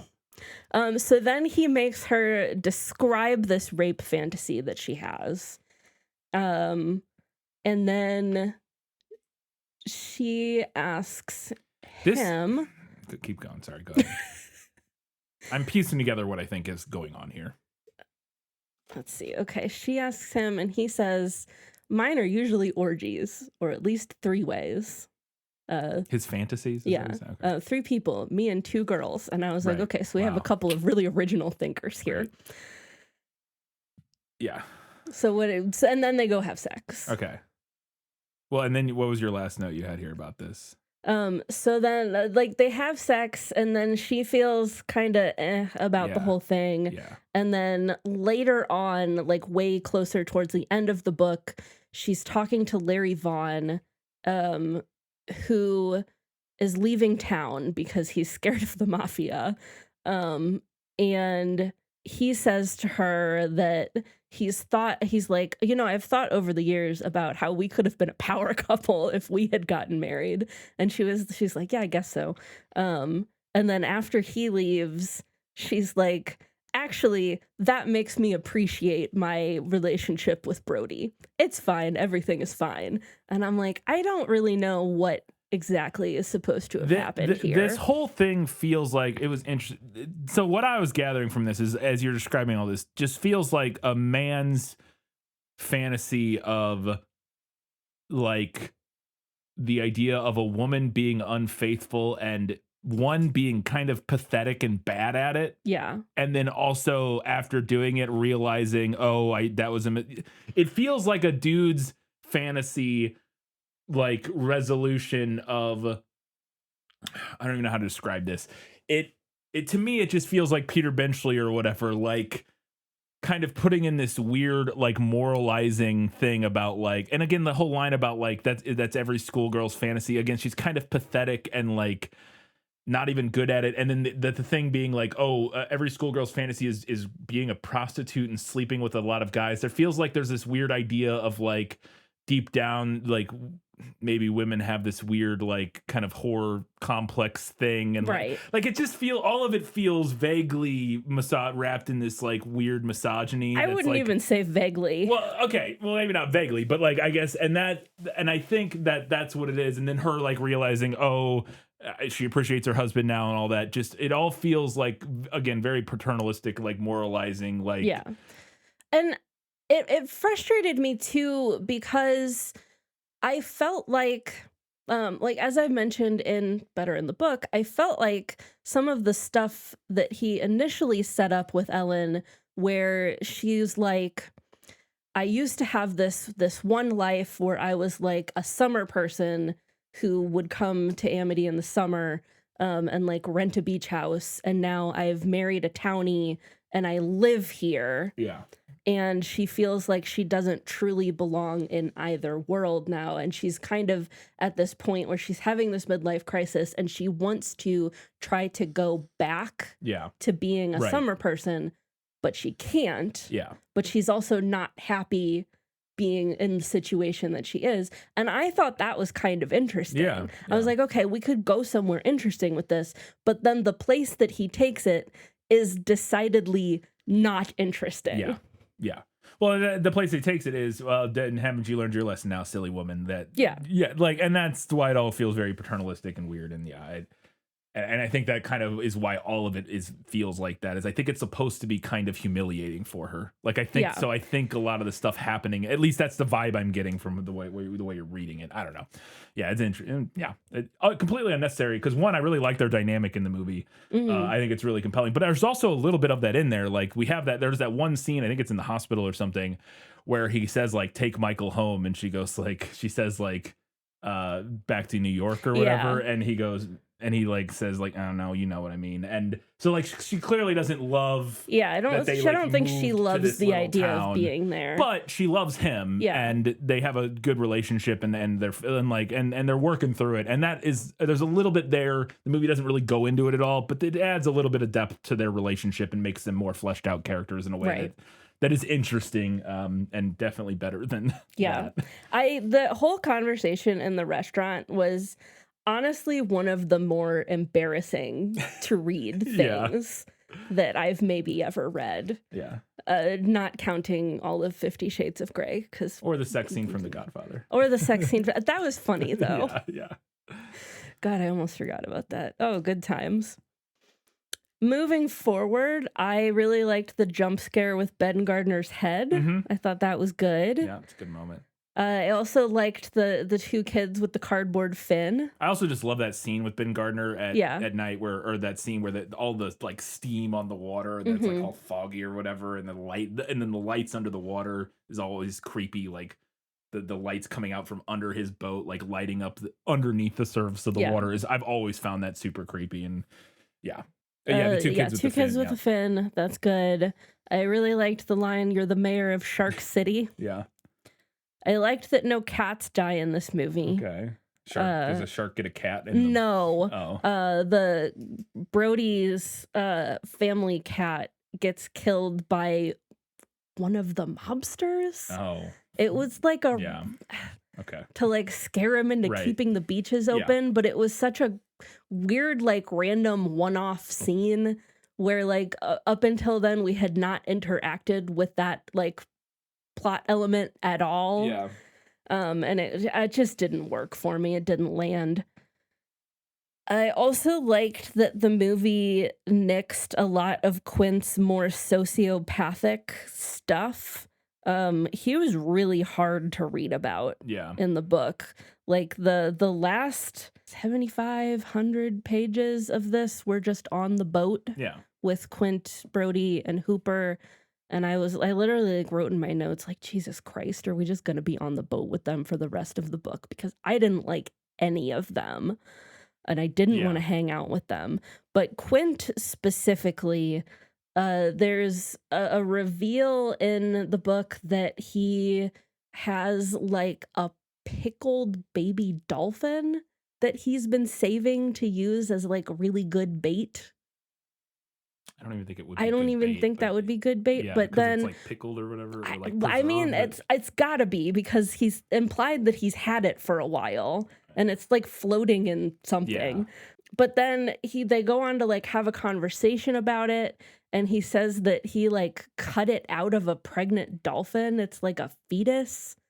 And I was like, what the fuck, man? But then there's also a scene where they catch a little blue shark, and he's like, watch this. And he like holds the shark up and cuts it open and then throws it back into the water. And there's this big extended description of how at first this shark attempts to eat its own organs as they're exiting his body. And then all of these other blue sharks show up and then eat this other shark alive. And I was like, why am I reading this? I mean, the idea is that it takes a monster to catch a monster. That's what we're doing, is that Quint is this insane sociopathic monster who... But I didn't need multiple examples. Yeah, I mean, yeah. And my last note is that I was totally fine with not having a description of the shark's reproductive organs being described as salami-like. I was really good with not having that. Yeah, that's fair. All right, let's go ahead and talk about a couple things the movie nailed. As I expected, practically perfect in every way. Not very much. I mean, we talked more about a lot of stuff, and we did kind of already mention this, but the book does open with the shark swimming in the water. Yeah. Quint and Hooper don't get along. Yeah, makes sense. Although there's never a turning point in the book where they do start getting along. And there is a moment in the book where the shark goes under the boat while they're chasing it and is like hiding from them under the boat. All right, let's get to some odds and ends before we hit the final verdict.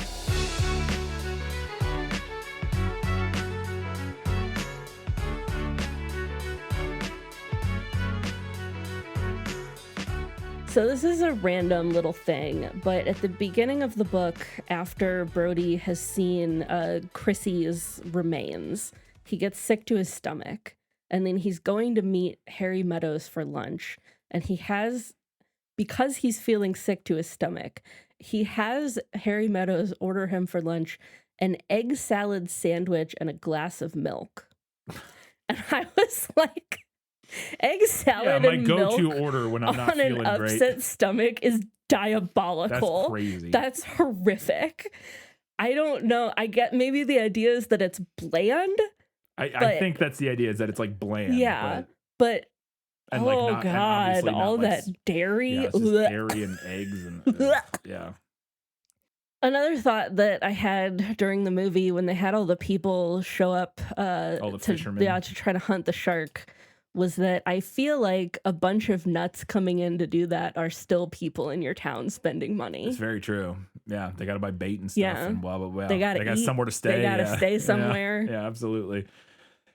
Yeah, another thing that was very obvious to me this time that was like less so as a kid was all of the shark science in this movie is like complete obvious bunk and like nonsense and just paper thin. Like there's that scene where Hooper comes over with the wine and they're talking and he explains like there's this theory called territoriality. And I think this shark is hunting here. And, you know, there's this theory called territoriality, but it's just a theory, but it's one I agree with. And it's all very silly science babble that's just bullshit.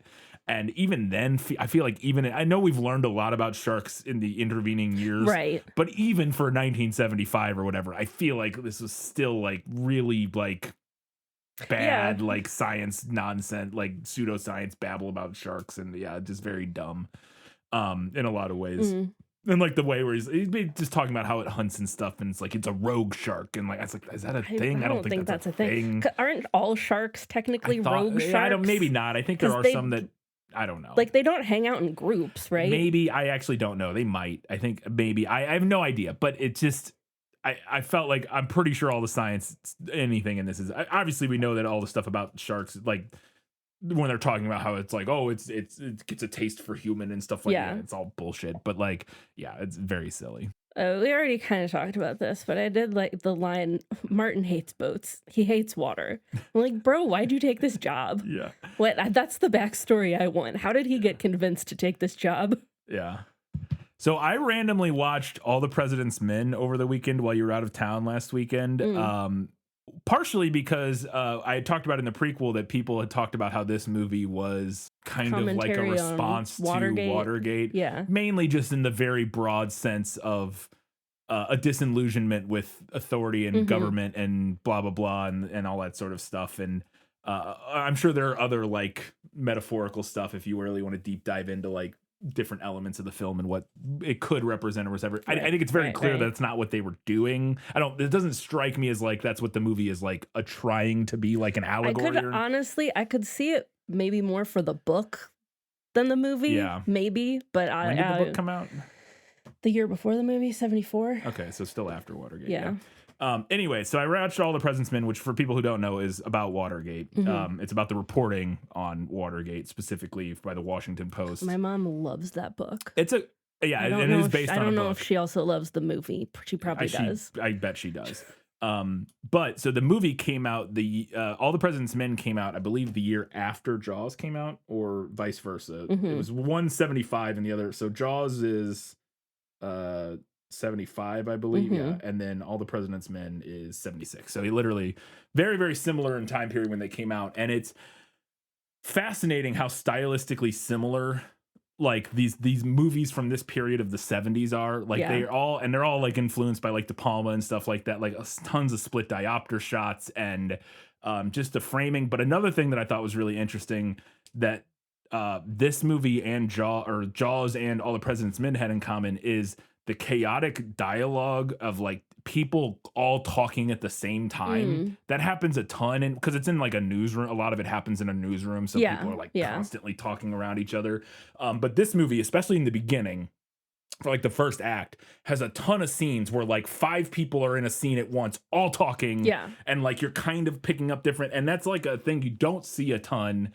It became less popular, I think, in cinema, and there's obviously different styles for different directors and stuff like that.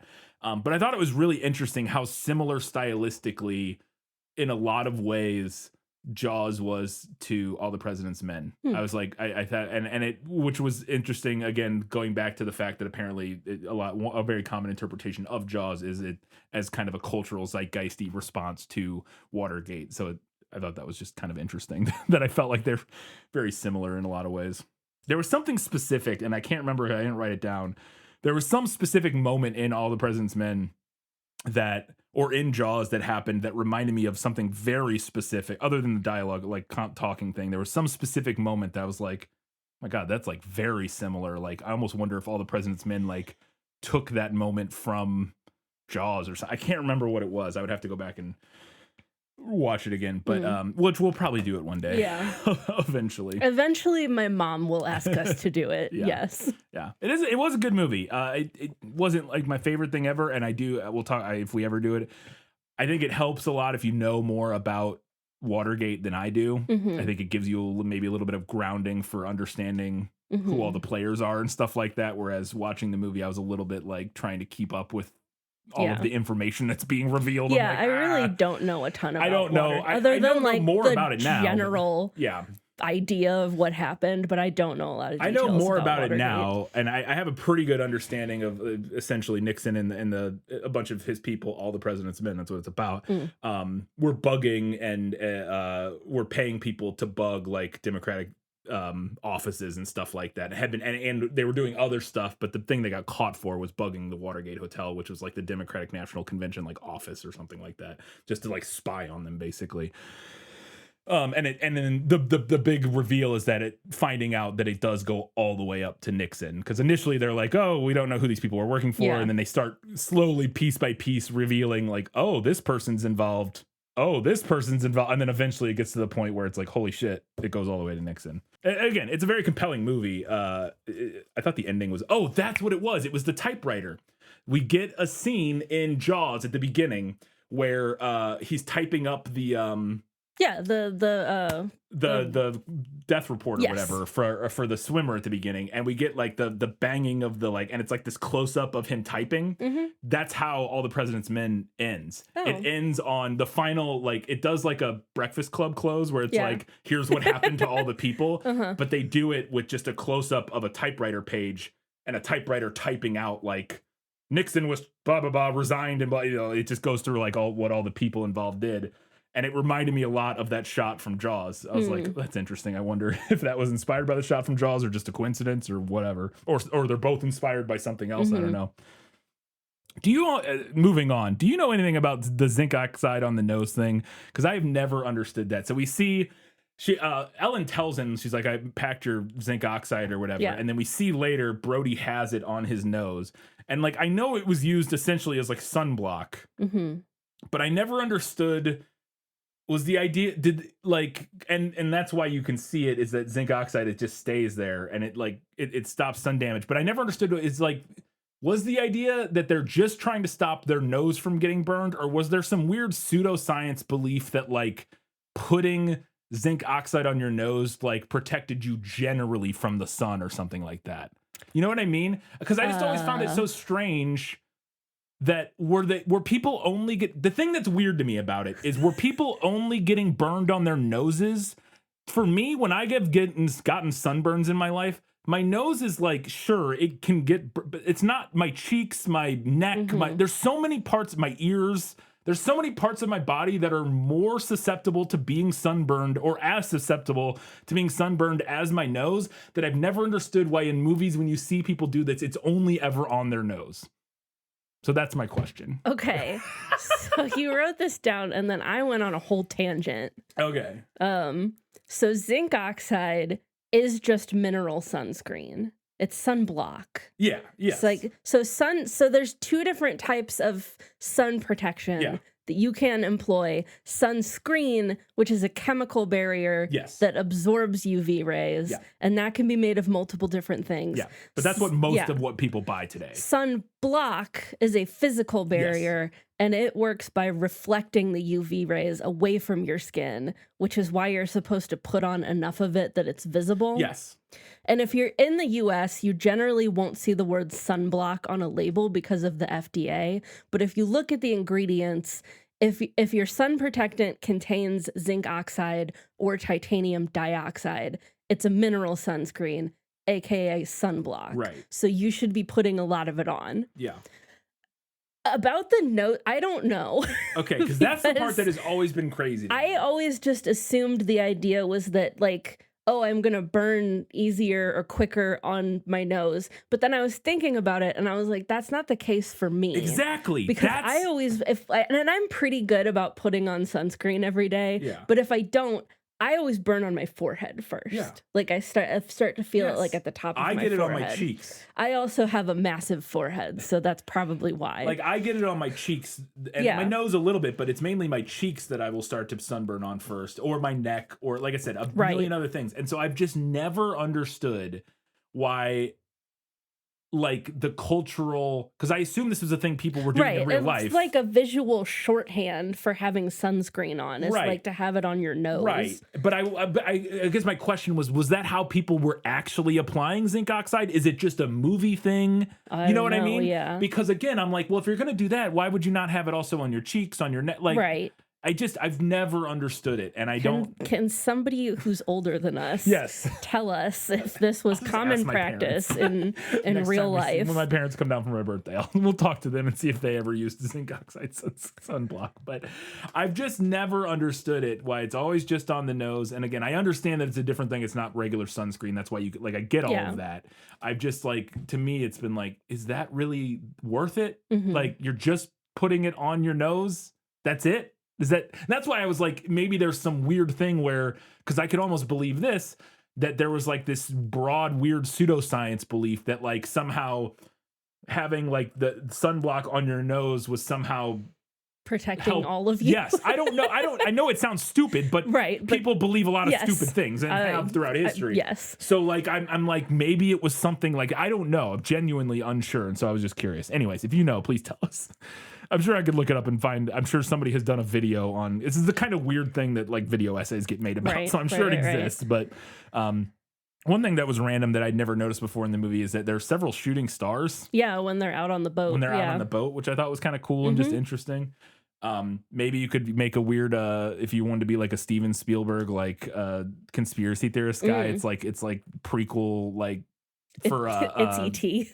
Oh, E.T. Yeah, that's it's E.T. I was gonna say Close Encounters of the Third Kind, but take your pick of Spielberg alien movies. Yeah, or maybe it's the setup for Disclosure Day. It's coming out. Another thing I love about this movie is that I can always almost literally smell this movie when I watch it, especially the second, like the end of it, like the third act or whatever, when they're out at sea, the diesel, the fishy gut smell, salt water, like just when they're driving around on the Orca. It's very evocative. Yeah, when they're driving around on the Orca, I can just, especially because I spent a fair amount of time on boats. We had a boat when I was not like a big boat, but like a little, John boat or whatever. And so we went fishing a lot. And so I know the smells of fish. You did a lot more fishing than I did. And the way that boat engines smell and all that kind of stuff and docks. And I like know how all of that stuff smells. And so this movie just like instantly evokes all of that stuff to me. And then the other little thing that I've never really noticed before, and it's a thing that I don't think I love about the score. Obviously, John Williams, one of the most famous scores of all time. The theme is great. Like, I'm not criticizing that. But one of the things that I never really paid attention to before is when they're doing the barrel stuff and like the chasing the barrels around, the music, and it comes back several times. Basically, whenever they're doing like the barrel chasing thing, I think it is like the barrel motif or something like that. The score is like very playful and like kind of triumphant in a way that is interesting. Like, I understand that we're trying to like create peaks and valleys, and like if the whole movie's tense, then none of it's tense. But there is this element of like when they're chasing the barrels and stuff, the music to me evokes a different mood than what is actually the mood of that scene, which is like intense, like concentration and a little bit of like, I don't even know, they're trying to hunt and kill this shark. It's tense. They're chasing it. And like, they're not in any immediate danger. So it doesn't need to be super scary or suspenseful or anything. But like the way the score plays there is very like playful and fun in a way that I was like not really the vibe of the scene. I don't know. It's just interesting. I did see something on the Wikipedia page for the movie about John Williams, quote, evoking pirate music. Which is what it sounds like, yes. Yeah, it sounds like a 1950s, like, high seas buccaneer. Which I understand the thought process behind a little bit, but I actually don't know if it actually is tonally like. I agree. Like specifically, there's another moment where that music plays like when they're first setting out. Yeah, and I think it works there. Yes, where it's like we're beginning the adventure, and like before things have gone, nothing's gone wrong yet. It's all like when they're chasing the shark. I don't know if that necessarily. It's a little too happy and playful and jovial in a way that doesn't quite match the intensity of like what is happening, in my opinion. It's the only part. The rest of the score is great and it's amazing. It's just that I just was like, I don't know if I love that. Maybe there's an intentional juxtaposition there but to me it just didn't work as well as I remembered. That's again a very specific little motif in the thing. Before we get to the final verdict, we want to remind you can do us a favor by heading over to Facebook, Instagram, Threads, Blue Sky, Goodreads, any of those places. We'd love to hear what you have to say about Jaws. We will be talking about that next week. You can also help us out by heading over to Apple Podcasts, Spotify, or wherever you listen to our show. Drop us a 5-star rating, write us a nice little review. We'd appreciate that. You can support us at patreon.com/thisfilmislit. Get access to bonus content. We're going to be putting out our June bonus episode on Tombstone here in a little bit. Our last month's episode was on Juno. Lots of fun stuff over there. You can listen to us talk about other stuff that isn't based on books. Katie, it's time for the final verdict. Sentence fast, verdict after. That's stupid. Jaws is a property that has been slowly stalking us since we started this podcast. I don't really have a good reason for not covering it sooner, except that I wasn't super interested in reading the book. And as it turns out, I was right to not be interested in that. This book had its moments here and there, but overall, I didn't really enjoy it. It was hard to root for any of the characters, even Brody. And while I think that Ellen's midlife identity crisis could have been an interesting thematic addition, putting an affair with Hooper at the center of that was a strange choice that made any potential fall completely flat. I don't think Benchley wanted to explore any of the themes that he initially set up with Ellen. I think he wanted to make sure there was some sex stuff in his thriller book. That makes sense, too. I hadn't even thought about that. Yeah. That makes sense. Jaws, the movie, is, I'll be honest, probably not something I would watch over and over. But it is really good. It has a lot of iconic lines and moments, and on top of that, Jaws basically invented the summer blockbuster, changing motion picture history forever. And if that's not a good case for the movie being better, what is? Basically, what I'm saying is, we're gonna need a better book, because the movie is the clear winner. Well done. One thing I was going to mention is I completely agree. It's not a movie I could watch over and over again. I think another element, and we could talk more about this on the next prequel or whatever. I think another element of it that makes the movie not to me hold up quite in the same way that it used to for me is just the pure nature of understanding sharks and stuff a little bit more makes it harder to enjoy the movie. Because, like one, and that's even just disregarding all of the fallout and like people like all of the like real world issues it caused after that, even ignoring all of that, just knowing what you know about sharks and like the fact that they're not like weird human hunters and stuff like that. It just makes the whole thing. I cannot root for you hunting and killing a shark because I know that shark is not actually a monster. Yes, exactly. And it makes the whole thing, again, within the context of the movie is so good, it still works even when you know that. But it does, for me, take the sheen off a little bit in a way that makes it not like one of my favorite movies of all time when, maybe it used to be when I honestly, when I was a kid, might have said it was one of my favorite movies. Not my favorite, but it would have been on my list probably when I was younger. I am Team Shark. And if I rewatch the movie, I will be hoping maybe this time the shark will win and I'll just eat all of them. Katie, what's next? Up next, we are going to be doing your birthday episode, and we're going to be talking about Contact. Back-to-back bangers. The 1997 film based on the novel by Carl Sagan.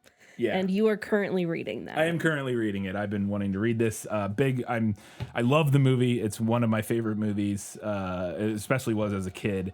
And I'm a big science nerd. I've read other Carl Sagan books, Demon Haunted World and stuff like that, which are nonfiction. But I've never read one of something of fiction that he's written, and so far I don't know, like 3 or 4 chapters in. I'm really enjoying it, and I like his writing style a lot, which I figured I would because again I like his nonfiction writing style. But no, it's really interesting, and I'm very excited to talk about it. Have you seen the movie? No.